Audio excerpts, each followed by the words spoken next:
Perkenalkan, nama saya Sinaga Benli Mario Gabriel, NIM 182314009,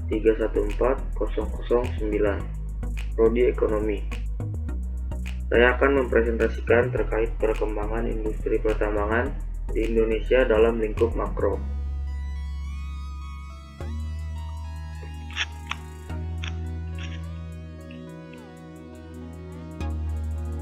Pertambangan merupakan rangkaian kegiatan untuk upaya pencarian, penambangan, pengolahan, pemurnian, pemanfaatan, dan penjualan bahan galian.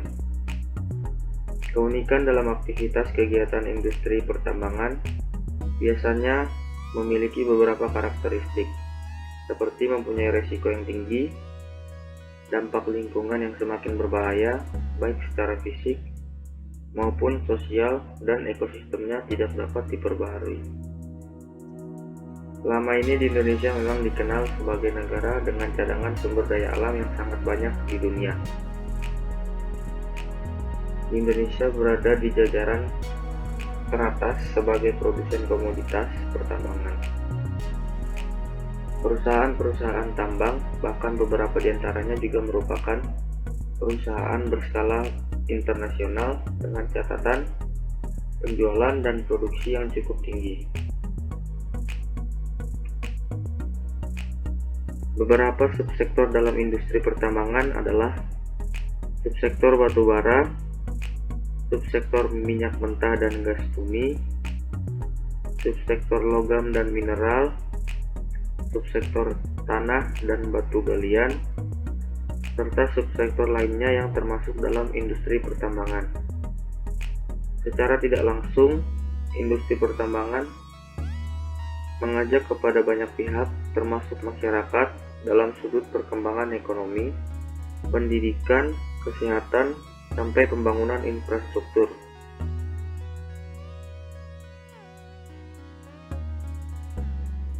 Industri pertambangan cukup tertekan sejak penyebaran pandemi COVID-19 yang menyebar luas ke hampir seluruh negara, termasuk ke negara Indonesia. Selain COVID, indikator pelemahan komoditas industri pertambangan disebabkan oleh penurunan harga pada industri tersebut, tuntutan pengolahan, lingkungan, dan tanggung jawab sosial, isu pemanasan global, hilirisasi batubara, serta terhentinya minat lembaga pembiayaan untuk mendukung industri ini.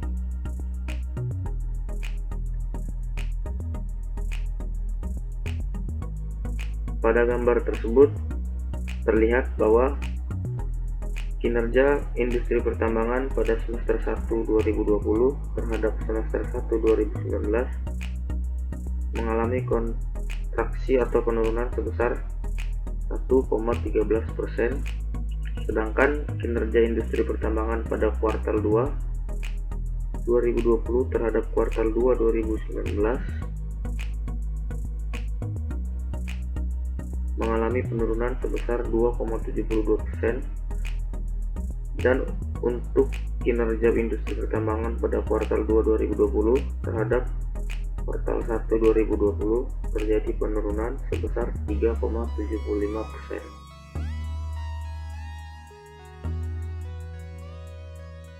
Pada gambar grafik terlihat beberapa kelompok industri dalam sektor yang kinerjanya mengalami penurunan maupun tetap mengalami pertumbuhan. Sektor industri pertambangan yang tetap mengalami pertumbuhan yaitu pertambangan biji logam. Sektor pertambangan ini mengalami pertumbuhan sebesar 20,48%. Pada semester 1 2019, produk domestik bruto atau PDB atas dasar harga konstan pertambangan biji logam sebesar 42,281 ribu miliar rupiah. Dan pada semester 1 2020 naik sebesar 8.658 miliar rupiah menjadi 50.939 miliar rupiah. Sedangkan kelompok industri di sektor pertambangan yang kinerjanya mengalami penurunan yaitu yang pertama ada industri batubara dan lignit, yang kedua pertambangan minyak dan gas bumi, dan yang ketiga pertambangan dan penggalian komoditi lainnya. Berdasarkan lapangan statistik kinerja industri Indonesia pada tahun 2020, terlihat bahwa semester 1 2020 pertambangan batubara dan lignit mengalami penurunan sebesar 4,04%.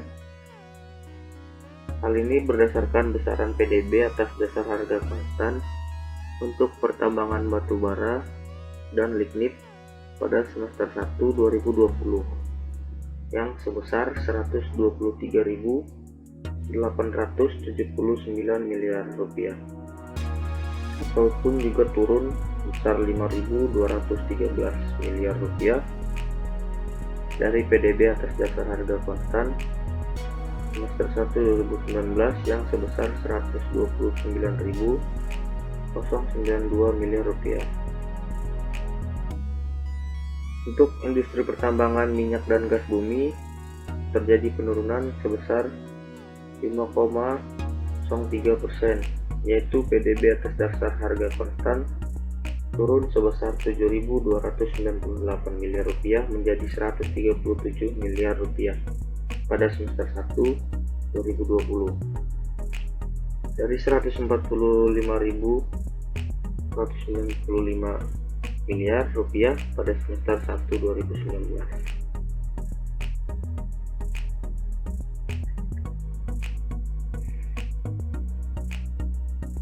Tantangan pada industri pertambangan di Indonesia yang pertama adalah harga pasar yang fluktuatif. Harga jual beli emas yang terhitung cukup fluktuatif memiliki beberapa faktor yang menyebabkan fluktuasi harga pasar emas antam. Beberapa diantaranya adalah nilai tukar USD, jumlah produksi emas di dunia, jumlah cadangan emas di bank sentral, inflasi, dan meningkatnya permintaan emas. Tinggi rendahnya nilai tukar USD berpengaruh terhadap harga emas antam. Semakin kuat nilai tukarnya, maka semakin rendah harga emas. Pun sebaliknya, permintaan akan emas juga berpengaruh kuat terhadap harga emas. Sesuai hukum ekonomi, semakin tinggi permintaan, maka semakin tinggi pula nilai jualnya. Tantangan industri pertambangan yang kedua adalah pendanaan. Meski memiliki peluang yang tinggi untuk mendatangkan banyak keuntungan, memulai bisnis pertambangan membutuhkan modal yang tidak kecil. Oleh karena itu, pendanaan menjadi salah satu tantangan bagi pelaku usaha pertambangan. Pada hari ini, pertambangan semakin sulit dilakukan karena pelaku usaha perlu menggali lebih dalam untuk mendapatkan mineral bumi. Semakin dalam galian, maka semakin tinggi risiko dan biaya yang diperlukan untuk meminimalisir risiko akibat aktivitas pertambangan.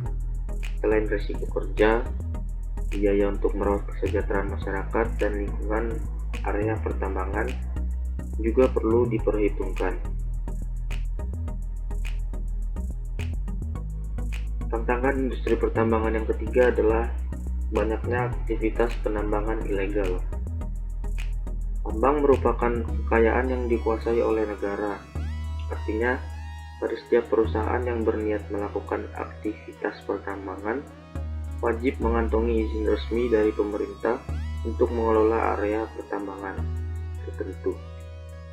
Meski telah memiliki regulasi yang cukup jelas, masih banyak aktivitas penambangan ilegal yang terjadi. Faktanya, penambangan ilegal yang dilakukan oknum-oknum tidak bertanggung jawab cenderung akan berakhir pada rusaknya lingkungan di sekitarnya. Usai memperoleh mineral bumi, penambangan ilegal juga meninggalkan lubang bekas tambangnya. Selain berbahaya, lubang bekas tambang pun juga sulit untuk difungsikan kembali oleh masyarakat sekitar. Tantangan industri pertambangan yang keempat adalah sustainable development atau pengembangan berkelanjutan.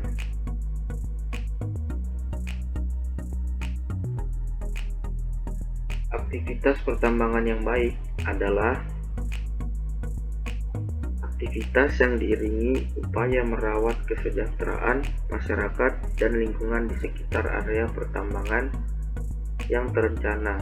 Isu lingkungan dan sosial menjadi tantangan bagi setiap perusahaan pelaksana aktivitas pertambangan. Setiap perusahaan perlu memahami apa yang dimaksud dengan praktik pertambangan berkelanjutan. Praktik pertambangan berkelanjutan merupakan panduan bagi setiap pelaku aktivitas pertambangan untuk tetap memperhatikan kesejahteraan masyarakat dan lingkungan.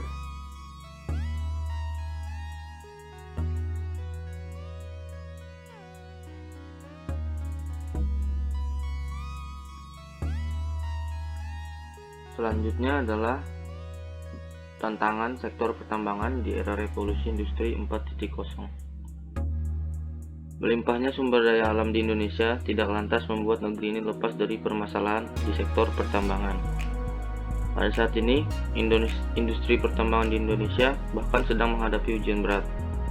Harga jual beberapa komoditas mineral dan batu bara sedang berada pada level kurang baik. Di lain pihak, tuntutan yang harus dipenuhi masih cukup banyak.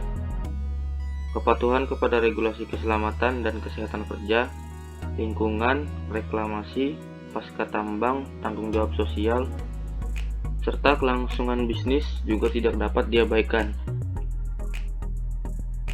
Kondisi ini memaksa manajemen perusahaan pertambangan berpikir lebih keras agar kinerja tetap sehat.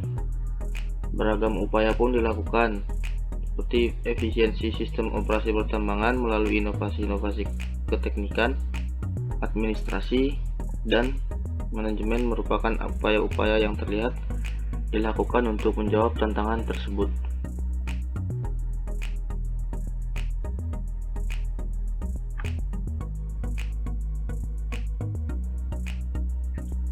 Selanjutnya adalah prospek industri pertambangan di Indonesia. Prospek dalam industri pertambangan adalah dengan merancang kebijakan yang strategis dalam pemanfaatan sumber daya alam.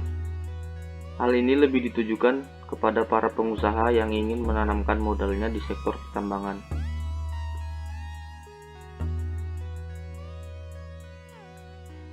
Kemudian adanya potensi perbaikan permintaan setelah pandemi COVID-19.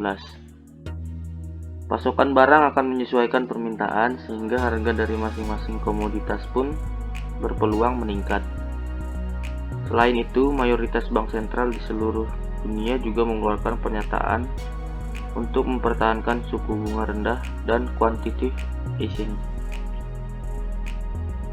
Sektor pertambangan memiliki daya saing tinggi dan tidak hanya bersaing di tingkat nasional, namun juga di kancah internasional. Oleh karena itu, industri pertambangan harus didukung oleh semua pihak untuk terus berkarya dalam mendukung perekonomian nasional.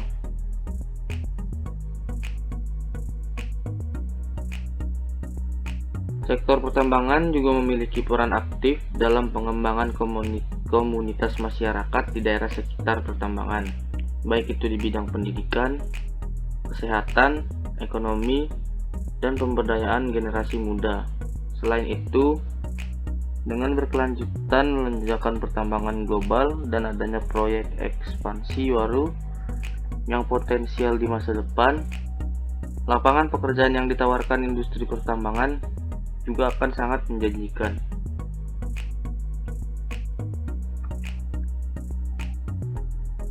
Selanjutnya, kinerja penerimaan negara dari sektor pertambangan umum. Kebaikan pemerintah memberikan beragam fasilitas bagi pertambangan. tidak pernah kurang, namun kontribusi sektor tersebut kepada negara justru terus merosot. Dalam 2 tahun terakhir misalnya, sumbangan sektor pertambangan kepada negara menyusut semakin dalam.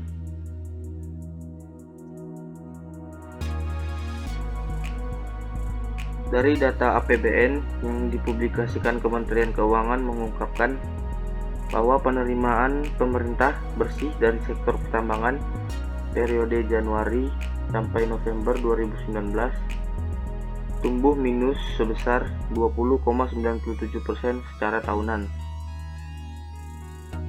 Tahun ini kontraksinya juga makin dalam, yaitu minus 43,63%.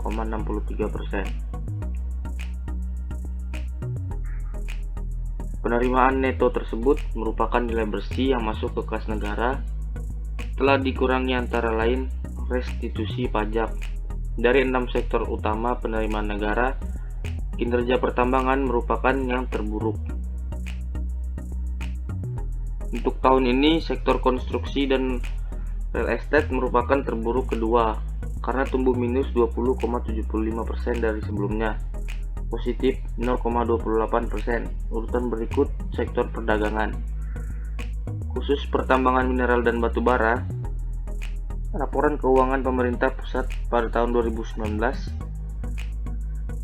yang telah diaudit mencatat bahwa pendapatan negara dari subsektor itu mencapai 26,3 triliun rupiah hingga turun sebesar 13,1% dari tahun sebelumnya.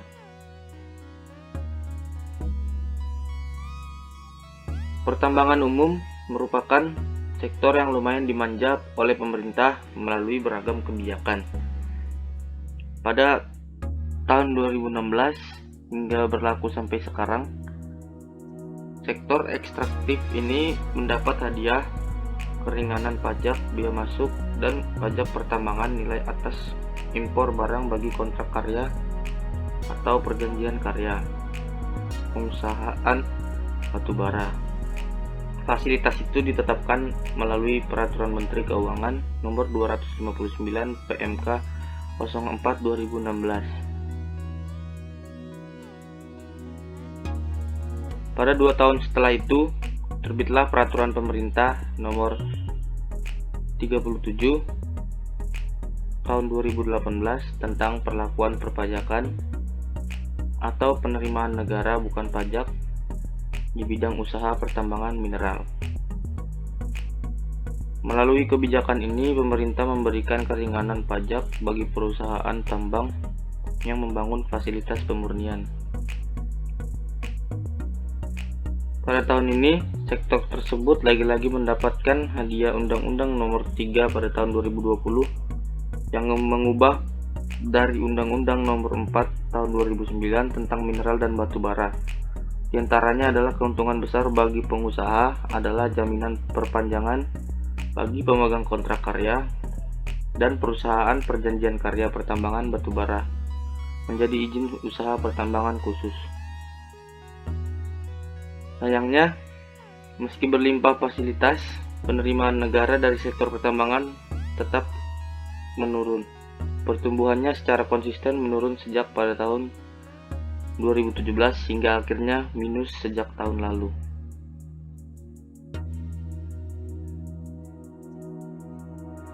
Berikut adalah sumber-sumber pustaka dari presentasi ini. Selanjutnya adalah tambang-tambang raksasa yang berada di Indonesia. Kekayaan sumber daya alam Indonesia memang tidak dapat diragukan lagi. Jadi tidak heran jika banyak perusahaan pertambangan global di Indonesia untuk mencari hasil tambang. Contohnya seperti tambang batubara yang berlokasi di Sangatta, Kalimantan Timur. Tambang batubara ini memiliki 84.938 hektar luas tambang serta 58 juta ton produksi pada tahun 2018. Yang kedua ada tambang migas Blok Rokan yang diproduksi minyak dan kondensat pada tanggal 30 April 2019 yaitu 196,5 ribu barel per hari. Selanjutnya ada tambang migas Blok Cepu, produksi tanggal 30 April tahun 2019 sebesar 219,7 ribu barel per hari. Selanjutnya ada tambang emas dan tembaga. Tambang Grasberg ini milik PT Freeport Indonesia yang berlokasi di Papua. Biaya membangun tambang ini sebesar 3 miliar US dollar yang diproduksi pada tahun 2006. Tambang Grasberg ini juga merupakan salah satu tambang dengan cadangan emas terbesar di dunia.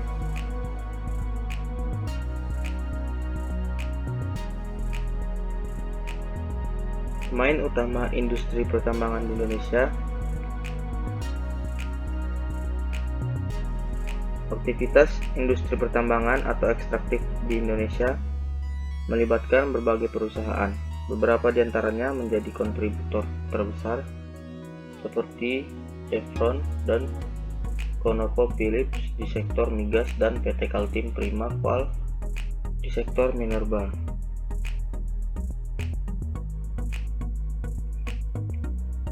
Minyak, gas, dan batu bara merupakan komoditas yang memiliki peran penting bagi perekonomian nasional. Sejak puluhan tahun lalu, industri pertambangan atau ekstraktif di Indonesia telah menarik puluhan perusahaan kelas dunia, baik untuk minyak dan gas, serta pertambangan mineral. Beberapa pemain menjadi penyumbang terbesar produksi, seperti lifting dan penerimaan negara. Misalnya untuk komoditas minyak bumi, pemain energi asal Amerika Serikat, Chevron merupakan penyumbang lifting minyak terbesar di Indonesia.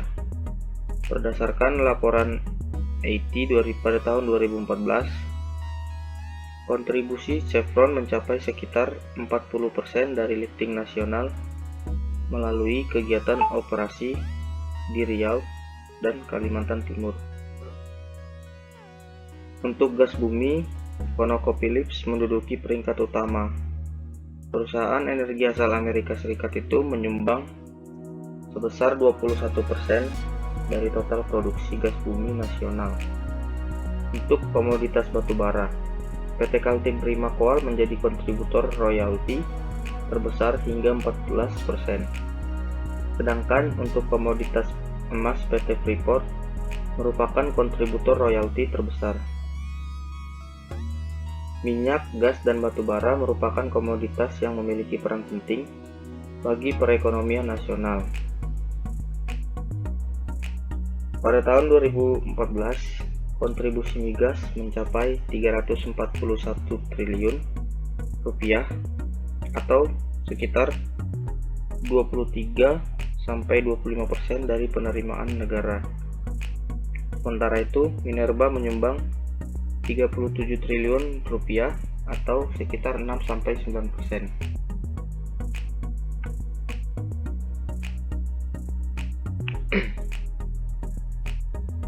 Sektor pertambangan di Indonesia sudah sejak lama menjadi pusat dan pilar utama ekspansi ekonomi Indonesia.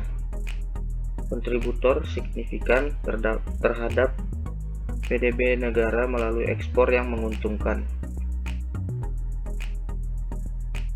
Pertambangan juga membuka banyak kesempatan lapangan kerja di Indonesia dengan landscape-nya yang begitu beragam. Walaupun terjadi penurunan dalam beberapa setahun belakangan ini karena berkurangnya permintaan dari Tiongkok dan perubahan peraturan untuk mempromosikan industri hilir. Cadangan batu bara dan mineral Indonesia yang sangat besar menjadi salah satu aset paling menarik secara domestik dan global. Berikut tinjauan industri pertambangan yang berada di Indonesia. Yang pertama adalah sumber daya yang melimpah. Bukanlah hal yang mengejutkan jika Indonesia terus menjadi pemain utama dalam industri pertambangan internasional. Produksi mineral seperti batu bara, tembaga, emas, timah, boksit, dan nikel masih sangat aktif karena sumber daya yang melimpah di Indonesia. Selain itu, Indonesia juga terus menjadi salah satu eksportir batubara termal yang merupakan terbesar di dunia dan berada di posisi 4 sebagai penghasil batubara teratas dunia. Perusahaan pertambangan internasional mengetahui benar reputasi Indonesia dalam hal potensi dan kesempatan pertambangan, terutama untuk sektor batubara. Untuk menggunakan sumber daya ini secara penuh dan mendorong lebih banyak investasi, pemerintah Indonesia secara aktif memperbaiki kelemahan dalam peraturan untuk mengurangi risiko investasi. Yang kedua adalah penambang batubara yang besar di Indonesia. Pada saat ini, Indonesia berada di posisi ke-13 untuk cadangan batubara global yang mengandung sekitar 0,6% dari total cadangan batubara global. Industri pertambangan batubara di Indonesia sendiri terkonsentrasi di Sumatera dan Kalimantan. Pemain pertambangan batubara yang terdaftar di Bursa Efek Indonesia akan meningkatkan volume hasil batubara pada tahun 2018 karena melonjaknya permintaan global serta harga batubara sejak pertengahan 2016 disebabkan oleh cuaca buruk yang berada di Indonesia dan kebijakan oleh pemerintah. Beberapa perusahaan pertambangan terbesar yaitu Bumi Resource, Adaro Energi yang merupakan perusahaan terbesar kedua, Arutmin, Delta Dunia Makmur, Indika Energi, Berau Coal, Kaltim Prima Coal, dan Kideco Jaya Agung. Hanya pada tahun 2018, Bumi Resource diestimasi memproduksi 90 sampai 96 juta ton batubara. Adaro Energi menargetkan untuk menghasilkan 54 sampai 56 juta ton. Delta Dunia Makmur ingin memproduksi 50 juta ton dan Indika Energi ingin menghasilkan 34 juta ton batubara. Yang ketiga adalah hukum pertambangan di Indonesia. Menurut data dari National Development dan Reform Commission, harga batubara tetap fluktuatif dan sangat bergantung kepada kebijakan pemerintah Tiongkok dengan pengurangan tempat pertambangannya di Indonesia karena pasokan terbatas di pasar internasional. Harga batubara akan dapat meningkat. Undang-undang pertambangan di Indonesia dan regulasi yang mendukung akan menjadi sangat penting, menetapkan kepastian regulasi yang diperlukan bagi investor untuk dapat memenuhi potensi industri pertambangannya sendiri dan menarik investasi asing yang lebih banyak lagi. Selanjutnya, ini akan membantu memperkuat posisi global Indonesia sebagai pemain kunci di sektor pertambangan.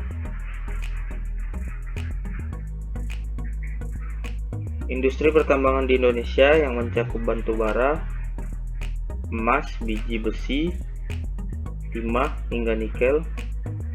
Hampir setiap tataran di kehidupan bangsa ini dipengaruhi oleh sektor pertambangan dan industri turunannya. Tidak sedikit daerah yang perekonomiannya tumbuh dan ditunjang oleh sektor pertambangan. Jadi dengan adanya aktivitas pertambangan, jalur transportasi di berbagai daerah akan semakin terbuka dan dapat diakses oleh masyarakat dengan lebih mudah. Berbagai negara pemancar komunikasi juga akan dibangun yang tidak hanya memberi manfaat kepada perusahaan pertambangan, tapi juga memberikan manfaat terhadap masyarakat yang ada di sekitar. Sekian presentasi dari saya, terima kasih.